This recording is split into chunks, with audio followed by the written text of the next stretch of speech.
The Summer Games Minute, brought to you by Mass Mutual. For most professional athletes, versatility means they can play a few different positions in a single sport. For Babe Dietrichson-Zaharias, versatility means dominance across the entire spectrum of sport. In the 1932 Summer Games in Los Angeles, Zaharias won gold in the 80-meter hurdles and the javelin throw, plus she got a silver in the high jump. Running, throwing, jumping wasn't enough for Babe, so she became a competitive billiards player, then jumped into professional golf, winning 10 major championships, all the while making a few pitching appearances in Major League Baseball spring training games. Mass Mutual understands the nuances in how women want and need to manage their finances. With quality product solutions and guidance, a Mass Mutual financial professional can help you plan for both short-term and long-term money goals. Learn more and get started at massmutual.com. When you need mealtime inspiration, it's worth shopping Kroger, where you'll find over 30,000 mouth-watering choices that excite your inner foodie. And no matter what tasty choice you make, you'll enjoy our everyday low prices, plus extra ways to save, like digital coupons worth over $600 each week. You can also save up to $1 off per gallon at the pump with fuel points. More savings and more inspiring flavors make shopping Kroger worth it every time. Kroger, fresh for everyone. Fuel restrictions apply.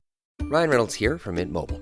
With the price of just about everything going up during inflation, we thought we'd bring our prices down. So to help us, we brought in a reverse auctioneer, which is apparently a thing.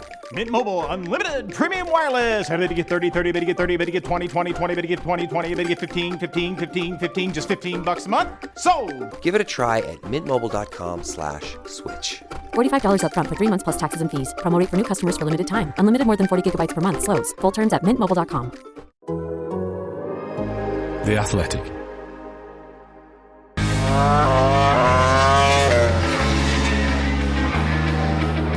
It didn't take long for the first big flashpoint of Marc Marquez's Ducati career. In just the second weekend of his new life, he collided with reigning world champion stablemate Pecco Bagnaia in the Portuguese Grand Prix. And even if that hadn't happened, between Pedro Acosta getting on the podium, Maverick Vinales winning one race and then making a very strange exit from the other, and Jorge Martin taking what might prove to be a very significant victory, we would have more than enough to talk about on the Race MotoGP podcast this week. I'm Matt Beer. I've got Simon Patterson and Valentin Khorounzhiy with me, and we're going to crack straight into all the crazy events of Portimao. And we have to start with the shunt. Late in the Grand Prix, fighting over. It was only fifth place, wasn't it? It wasn't even like it was for the lead or anything. Big Pecco Bagnaia and Marc Marquez come together in what was deemed a racing accident. And they didn't have a huge disagreement over it, but they did definitely have... well, maybe it wasn't a vociferous disagreement, but they had different interpretations of what happened. So, Val, do you want to lead on this one? Take us through exactly what happened, and if you were in the steward's office, would you have gone racing instant? You're kind of fair and diplomatic in most circumstances, so I suspect you might have done. So I have no idea, so let me try to work out my thoughts on it by revisiting it in my head. So Pecco Bagnaia had a pretty bad Sunday race for some reason. Just the pace wasn't there. He said he was particularly struggling through turns 4 and turns 5, which becomes notable here because turn 5 is the site of the accident. He was struggling for turn-in, as far as I can tell. And if you watch his lines through it at other laps, you can see he goes a little bit wider. When Pedro Acosta was following, Acosta was always hugging the apex very tight through turn 5, whereas Bagnaia was sort of doing this not necessarily ineffective sweep, but certainly a sweep, and just shedding lap time and eventually being overtaken by Acosta. Not basically like he was standing still, because usually when Bagnaia has at least something to lean back on, you would back him to keep position. But instead it was just a sit and duck. And I think also the Marc Marquez battle was probably only going one way. But it was close to the end of the race. It was the third to last lap, so Marquez gets a good run out of turn 4, another corner where Bagnaia is not so good, and just absolutely sends it down the inside of turn 5, predictably runs out wide, at which point I don't know how to describe it. I guess he does try to close the door, but also tries to sort of return to a semblance to a racing line, which you can assume that he was going to do something like that. But Bagnaia is still taking his usual line through that corner, which is the slightly wider, far from the apex line. So when they actually collide, because their lines have crossed over, you look at the corner and you see that there's a ton of room between the apex and where Bagnaia and Marquez come together. So it is that traditional sort of overtake of, two guys going for the same spot after an overtaking move disrupted the normal procedure of the corner, but they're really far from the apex, which I think is where Marquez probably comes off blaming Bagnaia. Now, just to recap what they said, yes, the stewards ruled it a racing incident. Both riders more or less agreed with that, but Marquez did sort of hint that he maybe tried to get the stewards to penalize Bagnaia, or at least consider penalizing Bagnaia, because in Marquez's view, Bagnaia was too optimistic. He coded that in strange language that I think wasn't maybe as friendly as you would expect, given that I do think Marquez probably has some designs on being Pecco Bagnaia's teammate next year. Marquez said that it's something Bagnaia, well, he didn't say will learn from, has learned from, like he's learned his lesson. He basically pinned the blame on the decision Bagnaia took in that moment for leaving two Ducati riders with a non-score. He said that basically the battle was lost, and at that point in the race for that position, as opposed to like for a win, as you said, Matt, for 5th place, there was no point in doing that. And yeah, that was basically his logic, more so than it was an illogical move, that it was an illogical move in that race situation, which it never is my favorite argument. I don't think the race situation should come into that too much. I don't think there's such a thing as if you're fighting for the win, then you're expected to act differently in fighting for 5th. You're fighting for position, you're fighting for every point. Every point might count at the end of the season, especially with how strong Jorge Martin is. So I don't so much like that, but Pecco Bagnaia said he didn't take a risk, and I don't know. I think he did. I think he put up a fight he did not have to put up, whatever position it was for. I think he would have been wiser to let it go there. I don't think I would penalize either, just looking at it over and over and over again. But I think if I went blame apportioning, I'd say 60-40, the 60 being on Bagnaia's side. But it's a tough one. It is a tough collision. And I'm surprised it happened this quickly. It's always going to happen. I'm surprised it happened this quickly. So we've got a bit of a run recently of you two agreeing on things, and I'm really hoping that this might kind of come to an end now. So Val's gone 60-40, Marquez's fault. Bagnaia's fault. Bagnaia's fault. Great. Simon, where do you stand? I mean, it's not exactly a big disagreement with Val this week, but for me, it's 60-40 Marquez. Straight up, it was a racing incident. Both of these guys had some portion of blame for it because both of them contributed to being in the position where it happened. And someone made the excellent point on Twitter to me that the fact that both of them think the other one is to blame is essentially what makes it a racing incident. Like that's almost the definition of it. When you've got two guys who are both equally convinced the other was responsible. The thing that just tips it for me in favor of Bagnaia is that I don't think by the point that the contact was about to happen, he was there was nothing he could have done to avoid it, because his only real path out of it at that point was basically turning tighter, which would probably have tucked the front and taken both of them out. And then it would have been his fault. But by holding his line, he kind of did the, neutral state thing. Whereas Marquez was the guy who knew that he was there, who could see him quite clearly, and who was closing the line in on him. And Marquez would have had the option to sit up a little bit and let it run away. And I think, let's be honest, the reason that didn't happen is because if that had happened, it would have cost Marquez, maybe a second, and it wouldn't have cost Bagnaia anything. And at the end of the day, that's, Marquez took the gamble of, if I just hold this line, maybe it won't cause me to crash, maybe it won't cause both of us to crash, and maybe we'll all get away with it, and I'll still be able to try and pass him for the place. I think the most cynical thing that was said by any of them was Marquez's claim that they were only battling for 4th or 5th and it wasn't that important and you didn't need to make moves like that, because I think Marquez said that while making one of those moves. Yeah. He was completely complicit 100%. In being in a fight that neither of them really needed to be in.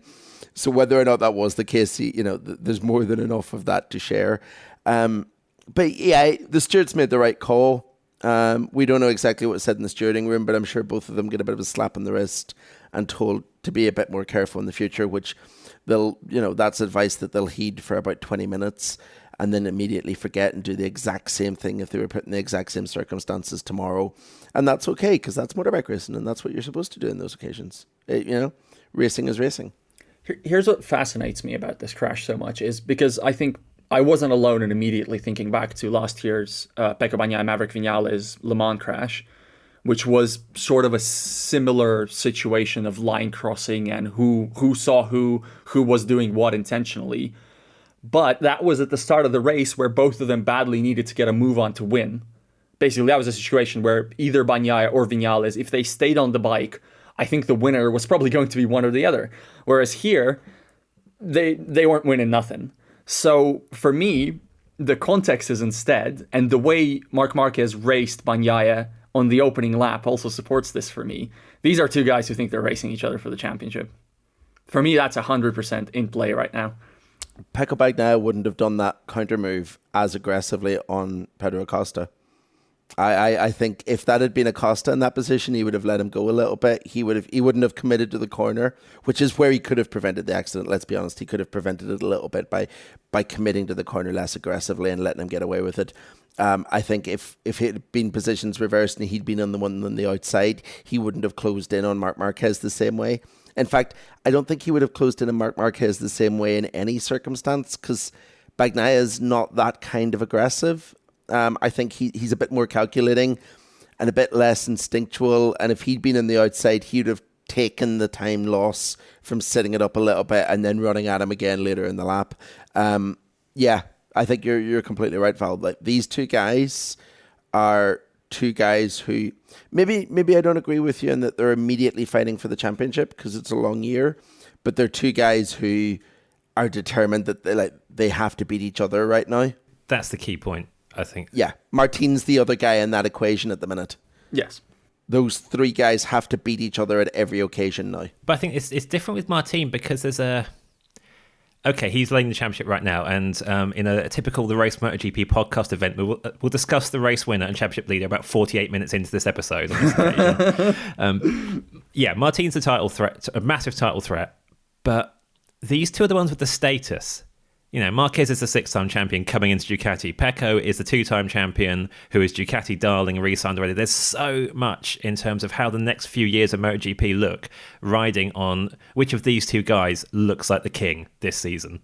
And they're probably not expecting Martin to actually overshadow them across the season because they'll be expecting ebbs and flows and peaks and moments of madness from Martin. Again, we'll get onto that later because this was not a mad weekend from Martin at all.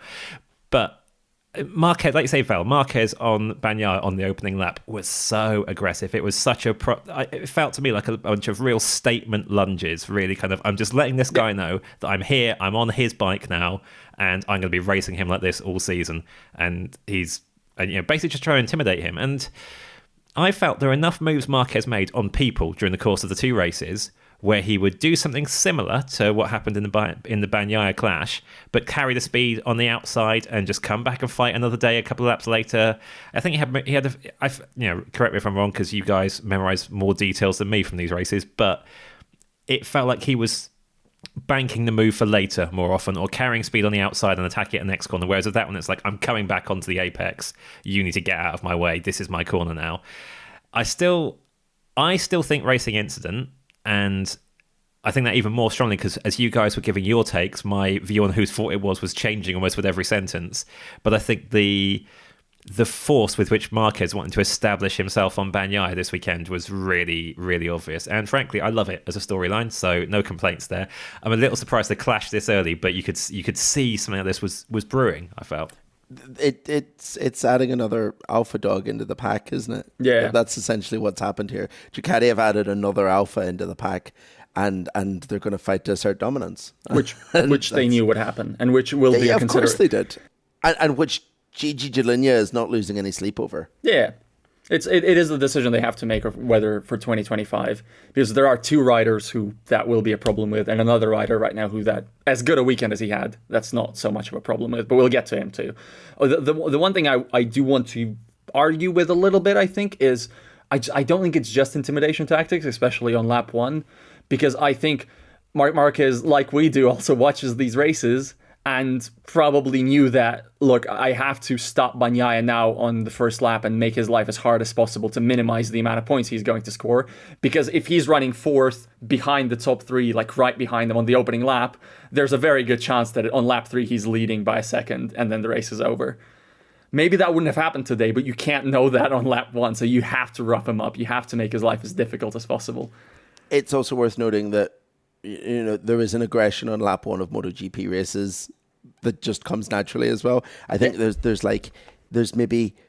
was 4 collisions on the grid on turn 1 today that involved people losing wings and like 4 collisions involving like 9 or 10 riders. There's just people smashing into each other everywhere these days in the grid. And the further back you go, the worse it gets. But it's not on TV. No, exactly. These guys refer to it as the jungle, the middle of the pack to the back. People were getting knocked into all over the place. And sometimes I think we lose focus on that because we only see the guys at the front in great detail at the start of races. But it's just how they are. It's just how all the races are in the first lap throughout the field.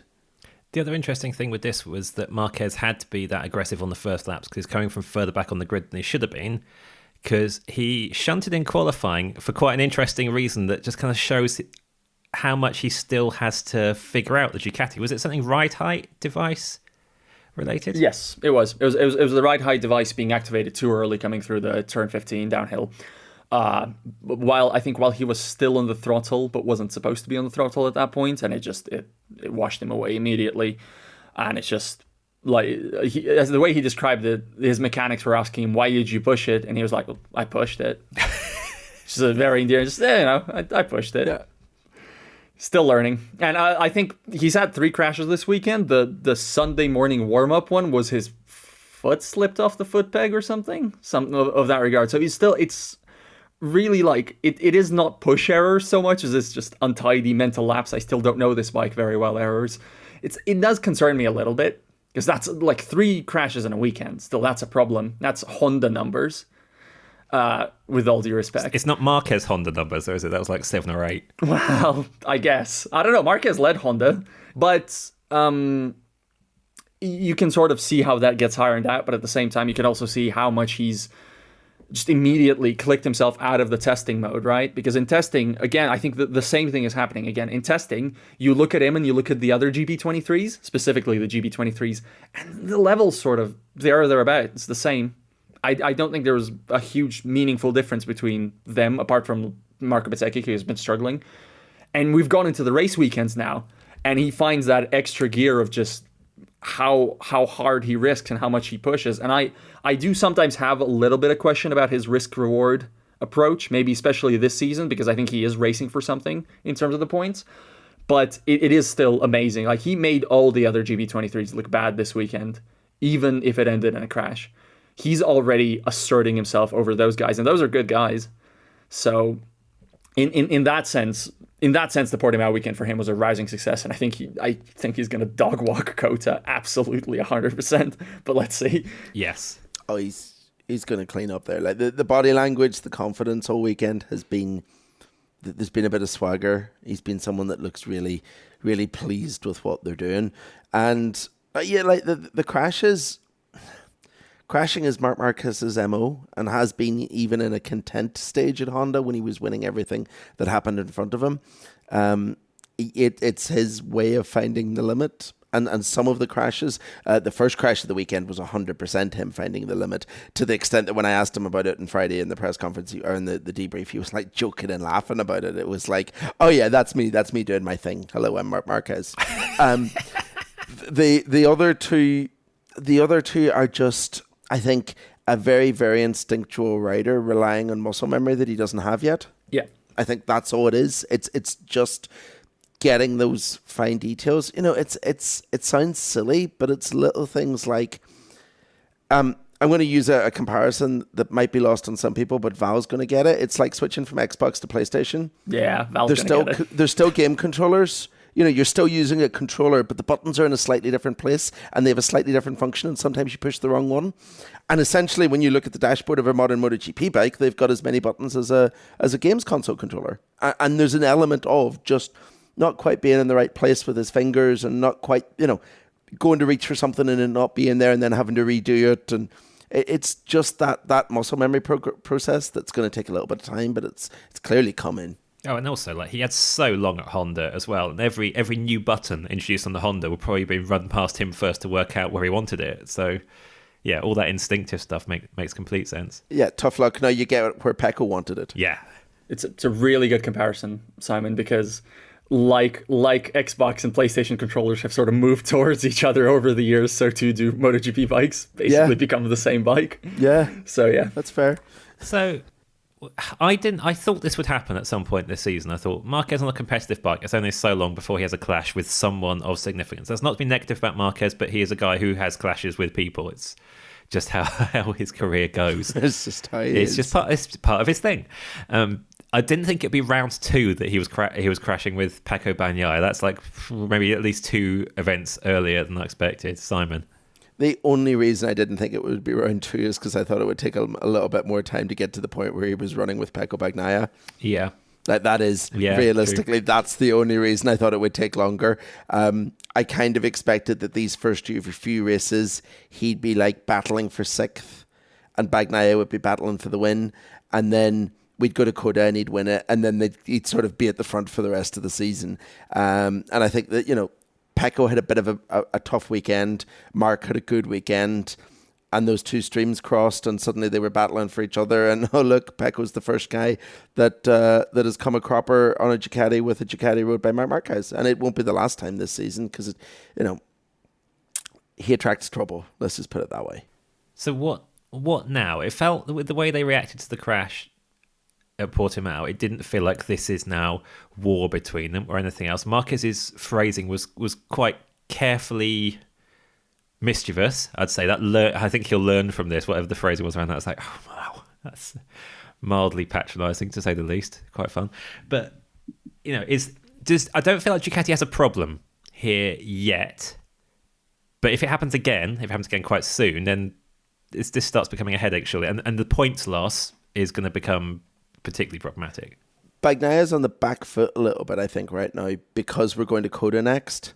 Yeah. If we were going to Jerez next, or even if we were going to Termas next, he'd have a chance to strike back. He'd have a chance to put a few moves on Marc and show kind of his own status in the team by giving back a little bit. I said earlier that he's quite tactical in his aggression.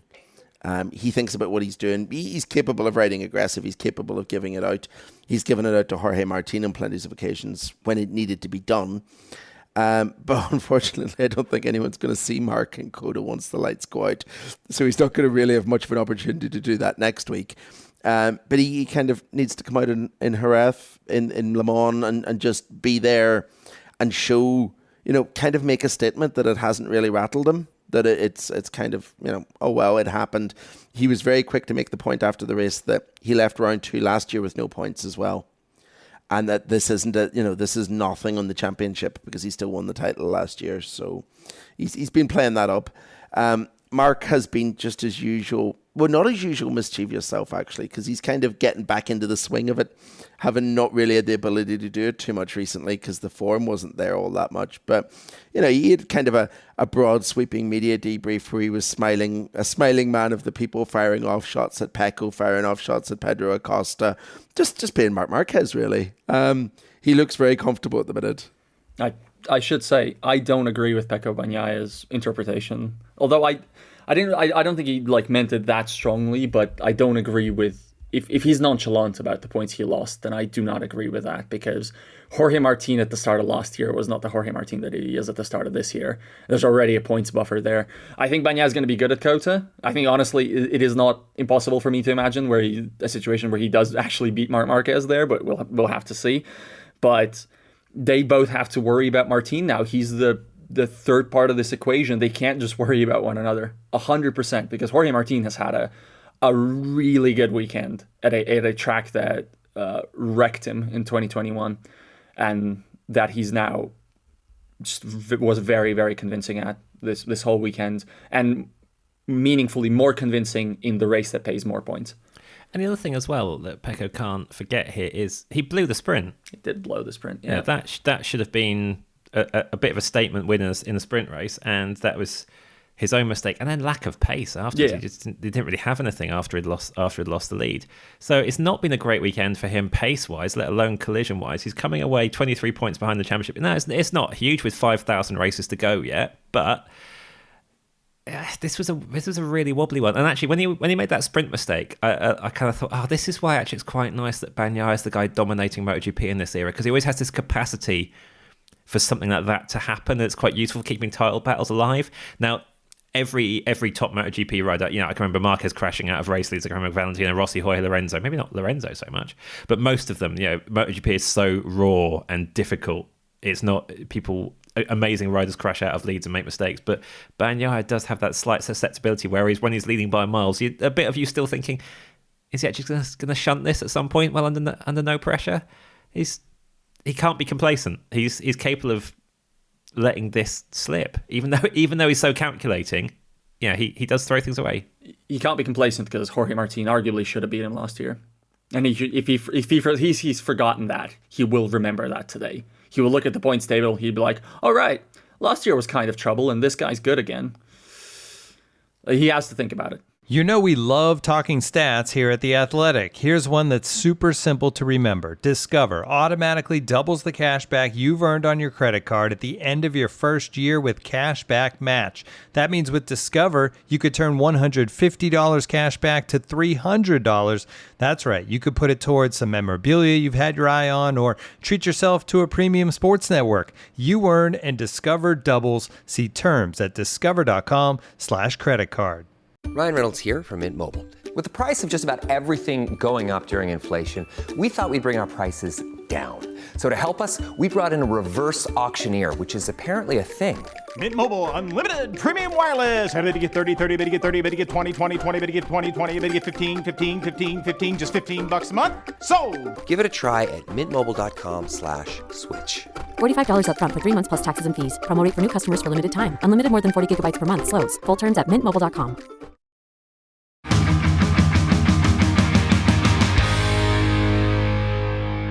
Until Bagnaia and Marquez bumped into each other, we were expecting to spend most of this podcast talking about Pedro Acosta again, because he was absolutely sensational in his second MotoGP weekend.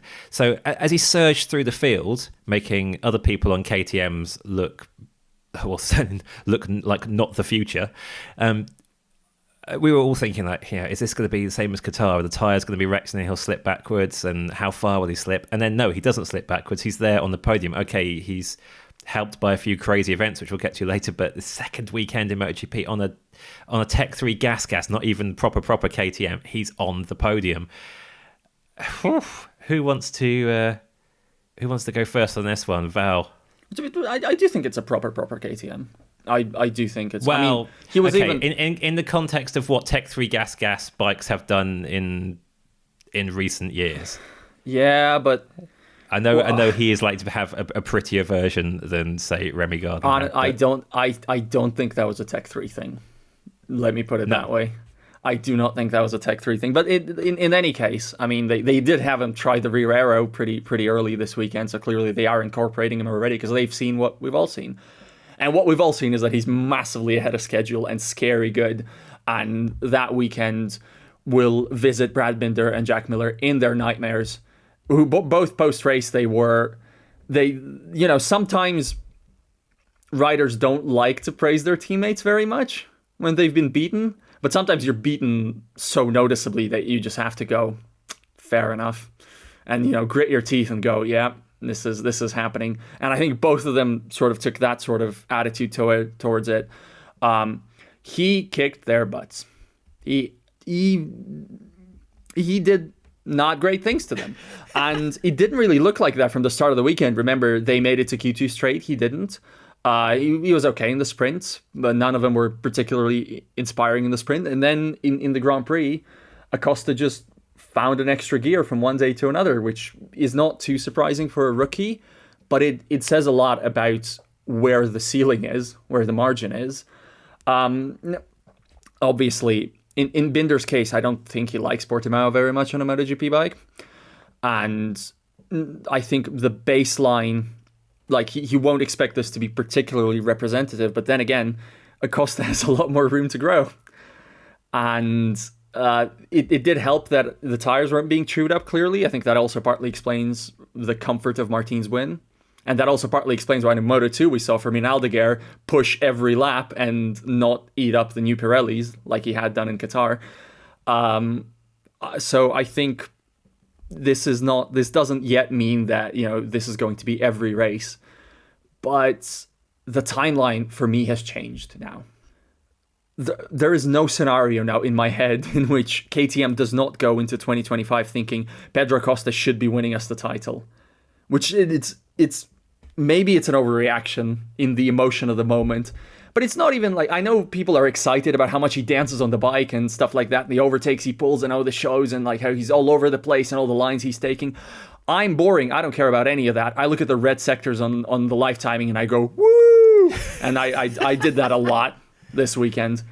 And especially on Sunday, he's good. He's so good.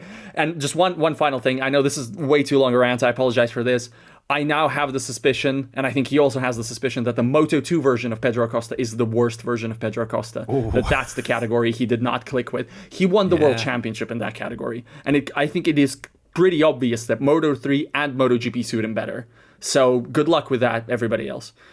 We had a conversation recently on here about my belief that KTM should switch him and Jack Miller and put him into the factory colours so that he can have a proper crack at 2025. I'm starting to think, like, this weekend has confirmed that I am 100% correct in my own eyes in that regard, because this kid could be a title contender next year. That is the level of what we saw at the weekend. And it's not just what we saw at the weekend, it's what we saw this weekend compared to the previous MotoGP weekend, because he did the same thing in both weekends, except he learned all the lessons from round one and applied them to round two, and he had tyres left at the end of the race and didn't burn them out. He is a super fast learner. This is the amazing thing, isn't it? It's like there were asterisks and that he just blitzed away this weekend. It was, can he do this at a track where he hasn't had testing? Oh yeah. Yes, he absolutely can. Did he come through Q1 as well?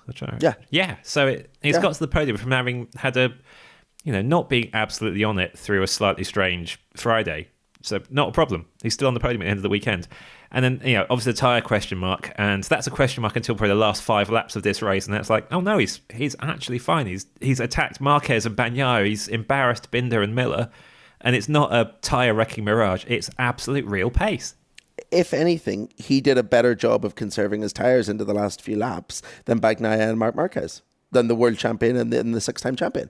I mean, he is just incredible. It's like, it's like watching an AI ride a motorbike where they've learned their mistakes, analysed their competitors, and then done it better the second time. It's unreal what he did this weekend.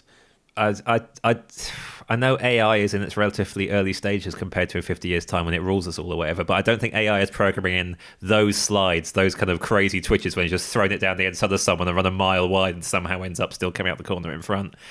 Any other rider that did what he did into turn one against Bagnaia and got it so wrong and still managed to come out of it right on his tail. Anyone else should have crashed there. That was a Marquez level, super high speed. Oh yeah, no, it's okay, I've got this moment. He just powered through it and was just there in the exit again. Is it more impressive than Marquez's first season? I'm starting to wonder if in performance terms... It is. There's no comparison. What is going on? Wait a second. What is happening here? I'm trying to think, but I'm trying to reverse my head into 2013, and I had this nagging feeling in Marquez's first season. Yeah, it was incredible. No, yeah, I know what you mean, but Lorenzo, Pedrosa were injured at different times. Yes. There were big asterisks, and then we're not expecting Acosta to win the title, but in terms of sheer wow performance, this does feel like something else. And listeners, if there are Acosta skeptics listening, and we're boring you or you're doubting us as we go on rant after rant about this kid, email podcasts@the-race.com and tell us your logic for being an Acosta skeptic, because I can't see any drawbacks with what this kid is doing at the moment. I can conclusively make the argument that this is better than what Marc Marquez did in his first season, and I can do it using math. Oh, right. I've just pulled up. I gotta see this. I've just pulled up the championship standings from 2013. And there was, so how many rounds in that season? It was an 18-round world championship. So out of those 18 rounds, Tech 3 Yamaha scored 1, 2, 3, 4 podiums, and LCR Honda scored 1 podium. Every other podium that year was taken by a Repsol Honda or a Monster, Movistar Yamaha, as it was at the time.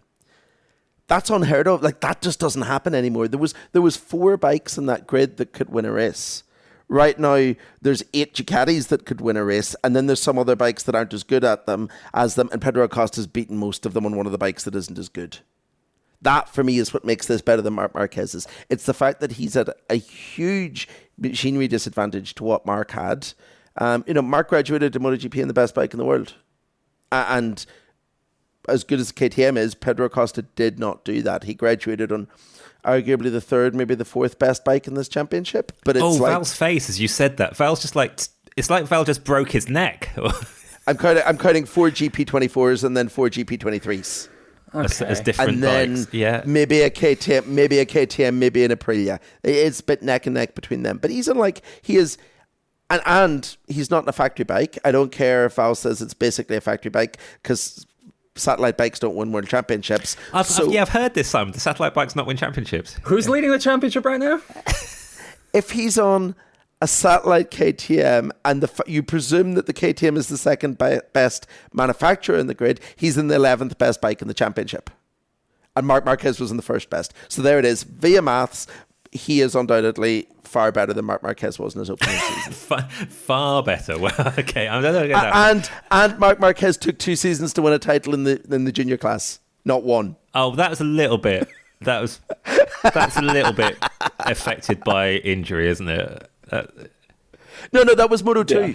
Oh, he means 125. He means 125. Yeah. I mean 125. Yeah. Okay. Yeah. In fact, I think he did 3 seasons in 125. Did he 2.5? Yeah, I think so. Yeah.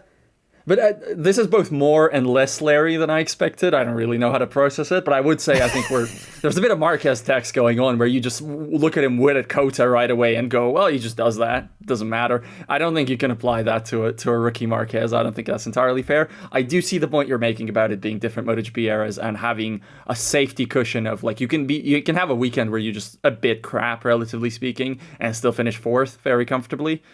That's no longer a luxury, and that probably actually does more than anything convey how good modern MotoGP is in terms of the talent at the top, which I think a lot of people don't fully recognize still. The only thing, this is not a skeptical Acosta point, but it's kind of where does this go next point. So during the race, one of the things I said to you guys in our work chat was I said I feel like Acosta's got like a free half season here where he can just do what he likes, make the moves he wants, just go for it, because there's nothing at stake. No one's expecting him to be world champion or win races. We may be expecting to win a race in 2024, but there's no pressure expectation. It's just go out there, impress, be aggressive, lay down some markers. Now we're 2 weekends in and they've both been this good. When he has his first crash, because it'll happen, when he has his first stumble or weekend where he just doesn't figure things out, does that start getting more costly? If next season he isn't in title contention, do we start talking about him? Is he raising the bar a bit too high, or is he just that good that actually this is going to keep going and going, just be hilariously entertaining and impressive all season? I think that's a risk. I think that's a real risk in terms of maybe, I don't know, he does seem mentally bulletproof, but it is sort of because I think we do, like when a rider debuts so well, we do sort of penalize them for not maintaining that same rate of progress. And I think the biggest example of that is Jorge Martin, who's leading the championship right now. Jorge Martin has repeatedly pointed to the fact that there are similarities between how he began his MotoGP career and how Pedro Acosta began his MotoGP career. He is completely right. He is like 100% right. There's just, for me, there's really no disputing that Martin was kind of doing a similar sort of thing at the start of his career with a better bike. I know, with a better bike. I know, Simon. I know, better bike. Still, not really. I don't think it was like light years away. And then, unfortunately, he got hurt at Portimao, and we didn't really see how that natural progression goes from there. But I don't think this is unprecedented so much.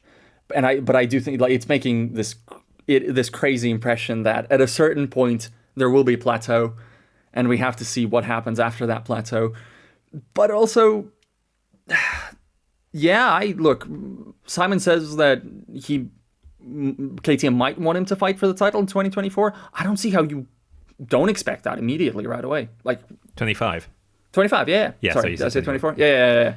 You have to prepare for that mentally already. He has to be fighting for the title in 2025. For me, that's the situation we're in already. Should we talk about some people who won races this weekend? We're quite a Winters podcast. We probably should. Before we get, I feel like I'm pushing. Oh God, he might crop up in this bit. I feel like we're pushing Martin to the back of the podcast, but there's good reasons for that this time. Maverick Vinales showed race pace, made a win happen, helped by Bagnaia making a mess of the sprint. But Maverick Vinales is a race winner again on an Aprilia. And let's do the glory for Vinales first. Very impressive performance on Saturday. Very, very impressive. My only thing with it is, where has it been? Where is it going to happen again at different tracks? Like, Maverick, come on, we know you're capable of this. Please do it more often. I think that he was about to do it on Sunday again. Yeah. And that gives me some confidence in him for the first time since like the fourth race of the 2017 season. Yeah, I know. I'm with you on that. Val's face. I know Val, but like he's been the most disappointing rider in modern MotoGP history. Val's face has gone again at that, but I can see your logic. I know what he means. I know. He dominated Yamaha testing. That first season, he like smashed lap records at every circuit we went to.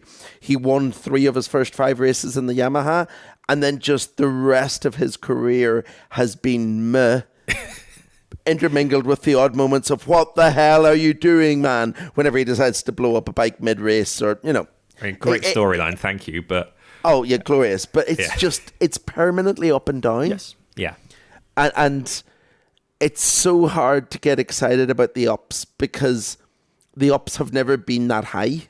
They've never been like super high. And when they are, they're not consistent. But even when they are high, it's like a pole position or a podium. Yeah, in the Aprilia days. It's not a race win. And at the end of the day, we're all here to win races. Like, that's what it's all about. So until he started winning races again, it's been really hard to get excited about him. He rode an excellent race on Saturday. And actually, he rode a better race on Sunday. And unfortunately, the result essentially got taken out of his hands, and he didn't see the checkered flag because of, naming a more iconic duo than Aprilia and reliability problems. The bike decided to break on him and then to try to kill him. And it's frustrating, but honestly, his body language after the race was super positive. Like, he ended the day cheery because I think he has to end the day cheery because he believes he's got his level back. He showed not once but twice that he has got his level back, and even if the result wasn't there at the end, he has to keep his own level high, maintain his own mental well-being going into the next race, so that he can try and do something spectacular again. So before Val comes in, I just want... So, Val, you're particularly good at great descriptions of incidents and bringing them to life. I'm going to try this one with how Vinales exited the Grand Prix, because it just reminds me of my 2-year-old son entering a room and trying to do some dancing and then falling over. Basically, so he comes out the final corner, the bike seems to slow, he sort of judges a bit, waggles a leg in the air, runs massively wide at the first corner, and then just sort of does a little somersault almost on the spot somehow on some mud, and then just sort of Maverick Vinales sits down and looks confused. So, for the benefit of listeners who didn't see any of the news or hear the explanations after the race, what actually happened to his bike to cause that odd toddler dancing scenario? So the explanation from Aprilia so far is suspected gearbox issue, which has been corroborated by a bunch of riders riding around Vinales. And when I say a bunch of riders, I mean Bastianini. I don't know why I said a bunch of riders. It's been corroborated by Bastianini and Vinales himself.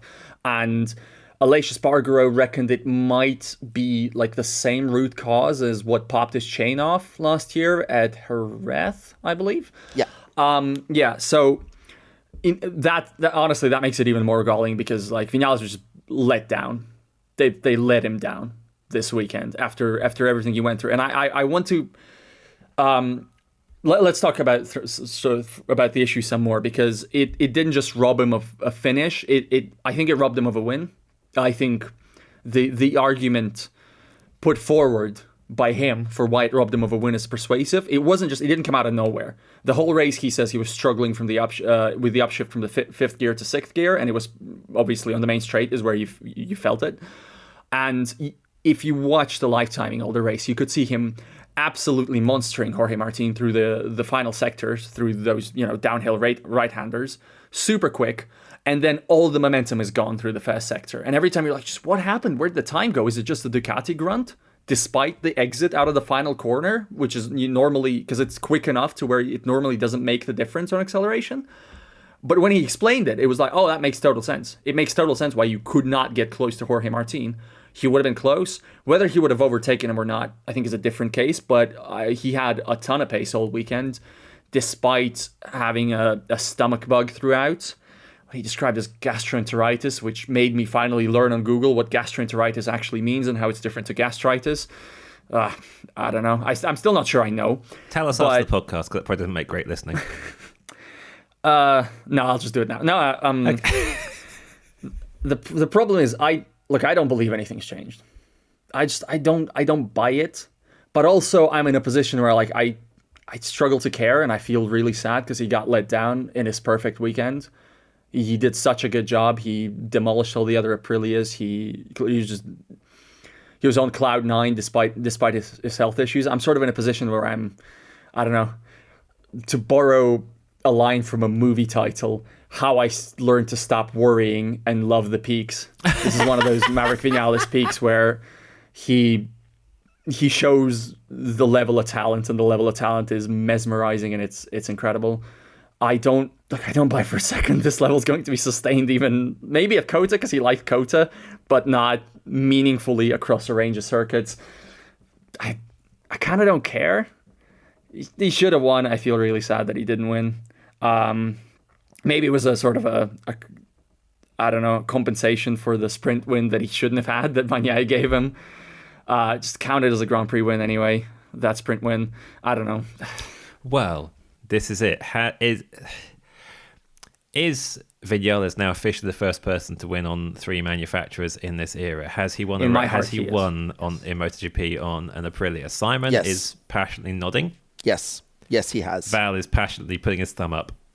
100%. It's a tricky one, isn't it? So no, it's not. So here's my only objection. So literally, he has won a MotoGP race. Mm-hmm. Some MotoGP bikes were on the grid racing, scoring points. Yes, he has won a MotoGP race on the Aprilia. That is absolute fact. He hasn't won a MotoGP Grand Prix. I don't care. Some Grand Prix have been different lengths at different times. He still had to beat those 21 other riders. He did it. The only time I get sympathy with the sprint don't count stats argument, and maybe this gets knocked down straight away because calendars are longer now as well, but in eras where it's the era comparison. Until last year, people didn't have double the chances to win a race every season because they didn't have sprints as well. They didn't have chance to score a race win by only sustaining that performance for half distance. I do think he's won a race. I also think it counts for slightly less than if he'd done it in a Grand Prix. For me, there's so many factors that come into account whenever it comes to comparing eras that it makes it basically irrelevant, and a sprint should be just a race win. You could also say that, we could go back 10 years and say, well, he didn't have a factory Honda or a Yamaha, so obviously he wasn't able to win a race, so those races are worth less. Or you could go back to 1949 and say, there was only six rounds that year, so that's a different era. Or you could go back to 1974 and say we're still racing at the Isle of Man, and obviously a senior TT that's 6 laps of the 40-mile course is more difficult than running around Montjuic in Barcelona on a short circuit. There's so many things have changed over the eras that I don't think that we should be denying him his rightful place in history because of the way things were, essentially. I agree with Simon 100%. I think the changes in calendar and sport have basically sent all of those direct numerical comparisons between eras straight into the toilet and flushed down repeatedly. It is worth less, and the points reflect that, and that's fine. Yes, it is a lesser distance. It is, it is a different thing, and more laps arguably means more difficult. I think you could actually make the argument that maybe not, because it's such a different discipline at that point. Winning over 10 laps instead of winning over 20, it doesn't feel like a lesser effort. It genuinely feels like a different skill is being measured. And that's the part for me where I have no issues if they decide to count these as wins. Because like, it walks like a duck, it quacks like a duck. Those always look like races. They are not short enough not to be races. This is not a Formula One situation where you just like extricate the first stint of a Grand Prix. They are genuinely close enough and different enough, but not meaningfully easier for me. But I think the thing that really completely fully swung me, and I'm lying, I was swung before, but like today in particular, we watched the World Superbikes race, the Super Pole race, they call it. I just call it a sprint because that makes more sense to me. The second race of the weekend. The second race of the weekend, the morning race. And World Superbikes initially wasn't going to count these races as wins and then changed their mind. And today showed to me that they were completely correct. It was absolutely bananas. It was one of the nuttiest things I've ever seen. If you can track down that race, do it 100%. It is going to be the best piece of weekend action you're going to find from this weekend. The last lap's on my Twitter timeline. Yeah, last lap enough is good, but the whole thing was deranged. It was mental. I can't say enough about it. It was so crazy, but it was so difficult, clearly, for everybody. And the way it was decided, and the way everybody was racing, the amount of risk everybody was taking, it was a full race for a full win. That feels intuitively obvious to me. And then they had the fuller distance race later on, and you could tell that everybody was pacing themselves differently, and the gaps were more stretched out, and the winner won by 2 seconds with 7 seconds to third place. It's different things. It's different skill sets. I do not meaningfully think that race was obviously objectively harder than the sprint. I'm fine with it paying a lot more points, but a win's a win for me. Should say that Maverick Vinales is of the impression that his Saturday was a lot harder than Sunday. Because I asked him about this, and like he and other riders are adamant that they race harder in sprints because you don't have to think about tire life. You don't have to. You can push harder. You can be more aggressive. You can take more risks. And we've seen that. We've seen the sprint injury rate. Sprints are probably more dangerous per lap completed than Sunday races because they're insane.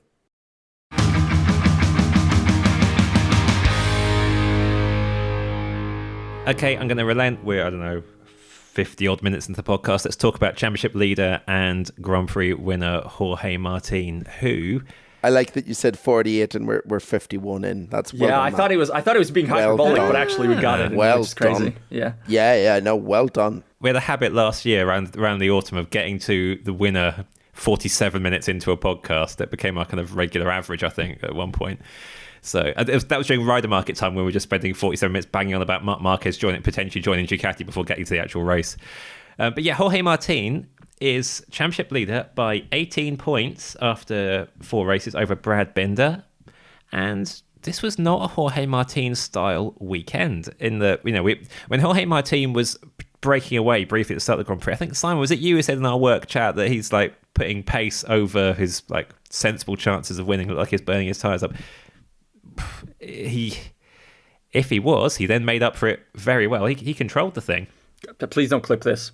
I think he might win the championship. Please don't include this anywhere. Edit it out. No. Johnny, producer Johnny, this stays in. Val is that. But Val, have you not heard that he's a satellite rider? And I've heard that satellite riders don't win championships. Actually, yeah. So he might as well park up at Kota. There's round 2, boys. It's round 2. There's weird things going on with Jorge Martin. The weirdest thing for me this weekend was he wasn't very good over 1 lap, it felt like, or at least not very good by his standards. He just didn't find the 1 lap pace. He wasn't very good in the sprint. He had the rear chatter that continues to blight him on when it's a softer rear. He just gets the rear vibration into the corners and he starts to struggle. And then he was very, very strong on Sunday throughout the race distance with basically no mistakes. Nea Bastianini described him as perfect on Sunday, and that is what it looked like. With a more functional Aprilia RSGP, maybe that would have been only good enough for second, but still I was thoroughly impressed. Yeah, we need to see it on the tire wear tracks. We need to see it in some other places. I don't want to say we need to see more. We need to see more to like crown him championship favorite or something. But as far as like title contender on level ground with the others, for me, he's 100% there. Because every time I look at live timing in any MotoGP session and Jorge Martin starts a lap, I know it's going to be a fast one. And that's more than anything. We talk about analysis. We talk about, looking at the patterns and the data, whatever. I'm a fraud because whenever I look at any of this stuff, that's what my ape brain goes to first. Do I expect this guy to do a fast lap? And with Jorge Martin, increasingly every single time, the answer is yes, yes, yes, yes. Which is why I'm starting to believe.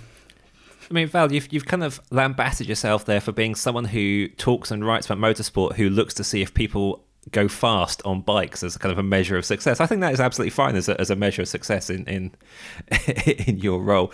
But we're used to seeing the extremely fast laps. We're used to seeing the poles and the sprint wins.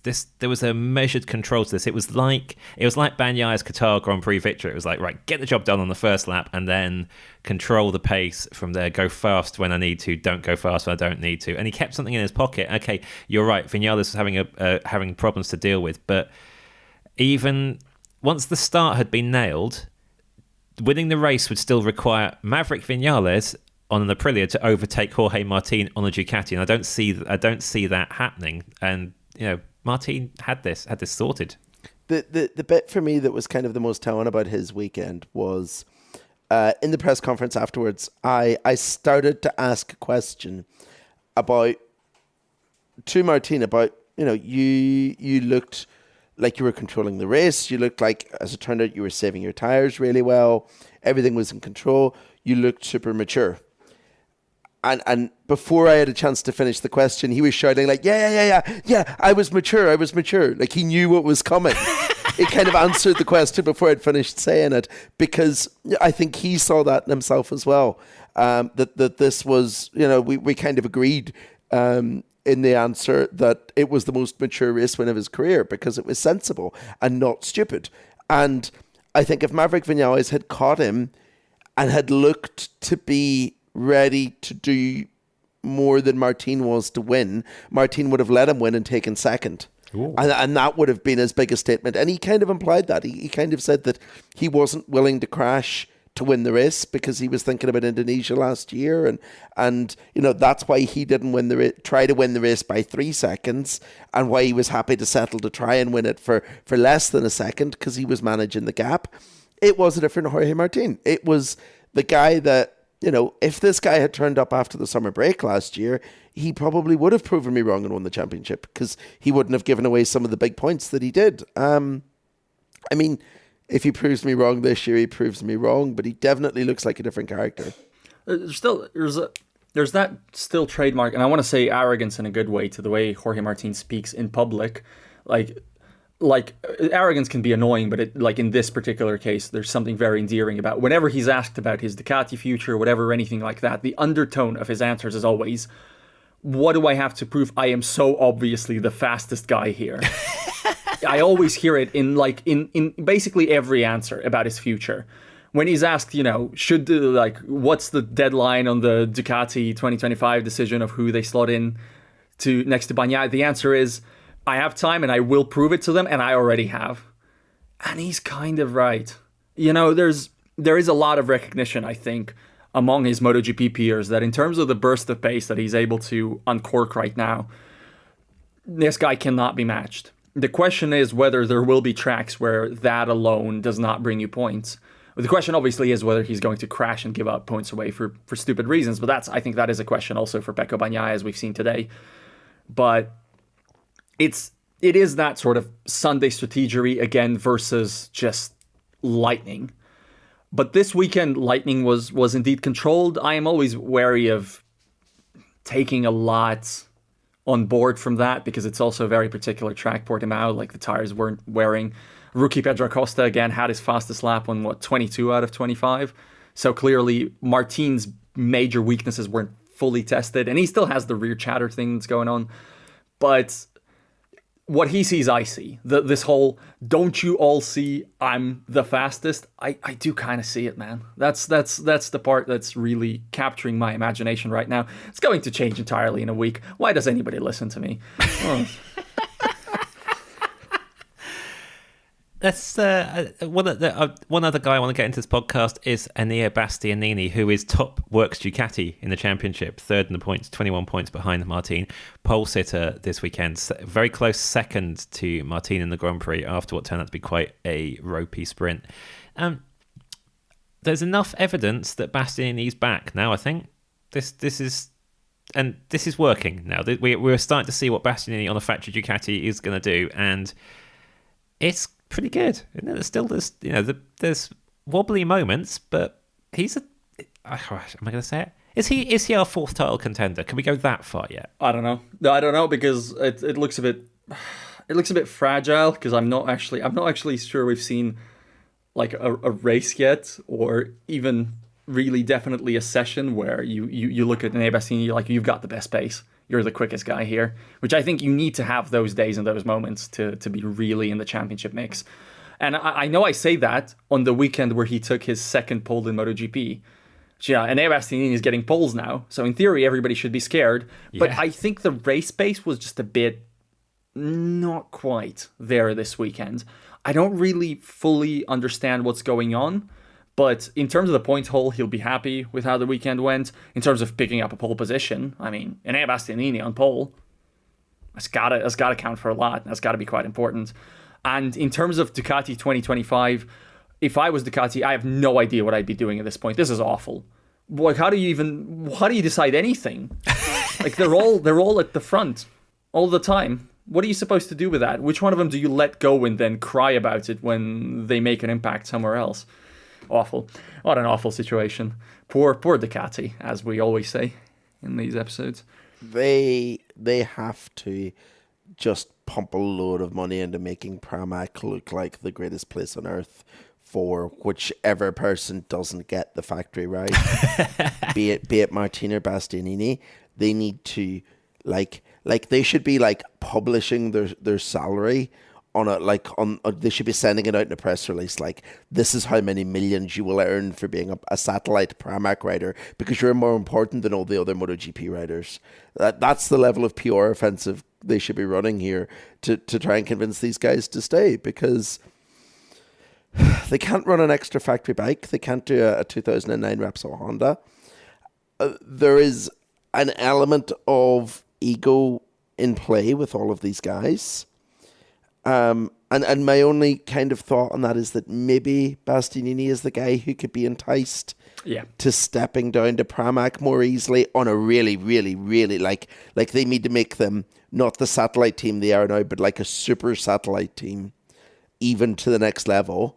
Like Gigi needs to start wearing a Pramac shirt on weekends level of that's where this needs to go. To try and convince them that they can keep all three of them, because how the hell otherwise do you pick which one of them to get rid of? Yeah, it's tough. I think it goes beyond performance, very much beyond performance. It's just, what do you want from your factory team? To me, it's because you can make a case for basically any of them. Even if Bastianini goes back to sort of slightly more subdued form, like in Qatar, you can still absolutely make the case that for continuity and for serenity and for not having a rider on the other side of the garage who will quite plausibly collide with Pecco Bagnaia in multiple weekends in a year, it's tough. It's a difficult one, and I think what they decide will show us a lot about how Ducati views its current position and how it operates and what it prioritizes. I can't wait. I'm desperate to know. Why won't they tell me? Why wouldn't just tell me? I won't tell anybody, I promise. I just thought that we wouldn't get into the 2025 rider market in this episode when I looked at the plan. And whoopsie. Whoops. Well. So, I think that will do for Portimao. MotoGP now has a few weeks off because Termas isn't happening, so we'll reconvene at Austin for Kota in the middle of April, where we're expecting a double Marc Marquez win at one of his specialist tracks. Before then, we've got a couple more interview episodes for you. Simon, do you want to reveal to listeners who we'll be hearing from during this gap?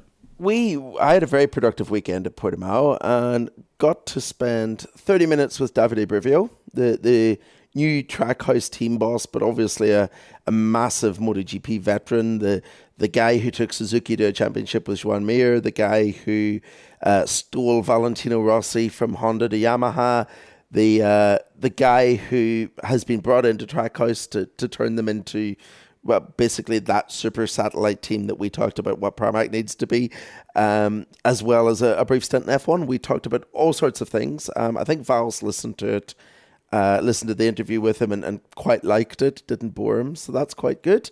And then I thought it was terrible. I thought it was completely unlistened. Excellent. Well, that really sells it, so enjoy that episode, folks.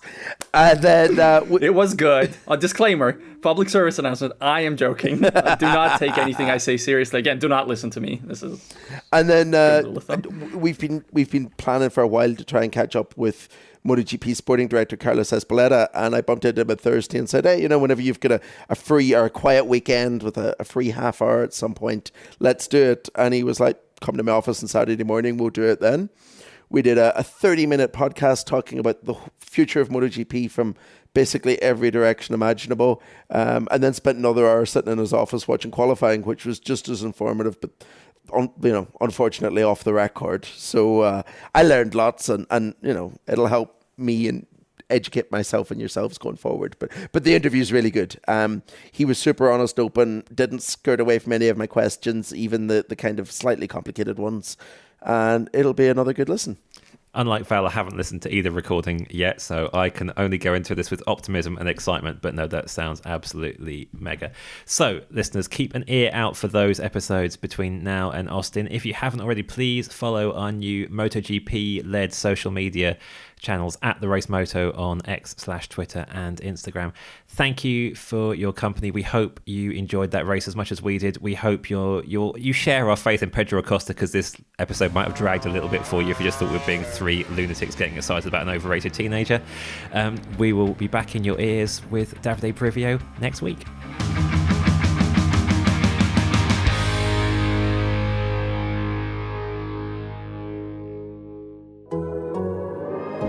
The Athletic.